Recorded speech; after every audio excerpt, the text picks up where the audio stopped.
Hi friends, so in this particular slide we are going to study about Stakeholder Engagement Assessment Matrix, which is called SEAM.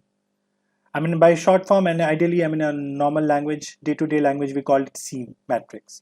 So here what we do is that once we have initiated the project and we know that these all are our stakeholders whom we need to manage and engage with, then we'll put down all their names along with their designations, as in what role, in what capacity they are actually going to influence our project, they are going to engage in our project.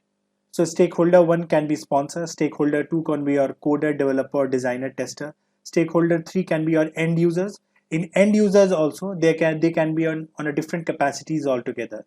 There can be some end users who are at a very high profile, who are at a higher management, and they are using your reports or they are using your product or service.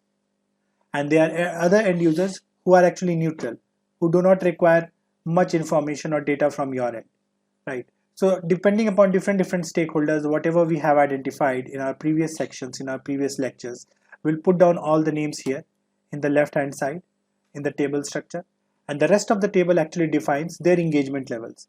Now the first column is influence versus interest, which has been given like H. Like for stakeholder 1 we have H by H, which means he has high influence plus high interest. Stakeholder 2 has H influence and low interest, which has high influence and low interest. Likewise, we'll define their influence and interest. Apart from that, we'll also define in which capacity they are actually engaged within the project. That is, what is their engagement level? Are they unaware of the project? Are they resistant to the project? Are they neutral to the project? Are they supportive to the project? Or are they leading supporters, or they are the leading stakeholders within a project? How are we going to get into these details?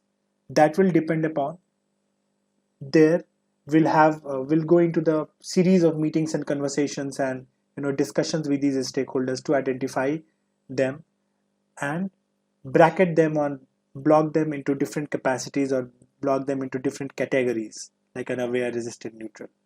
Like for example, stakeholder 1 who has a high influence and a high interest, so they can be supportive stakeholder at now, and they need to be moved into the leading stakeholder. That is, their engagement level right now is at a supportive level, and what we expect is that in the future somehow will increase their interest to the level so that they move from supportive to a leading stakeholder. Let's say for example stakeholder 2, they have high influence and low interest, and we have put them into category neutral engagement level, right?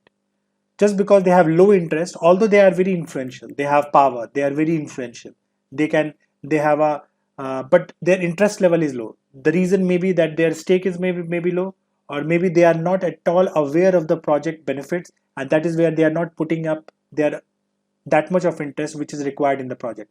So we'll have to bring that interest into that stakeholder. That is our responsibility. That interest can be initiated, that interest can be generated into that stakeholder by a series of communications, meetings, discussions, giving them the updates, and our target is to bring that stakeholder from high influence, low interest to high influence, high interest. That is, move them from current level of engagement level of neutral to desired engagement level of supportive.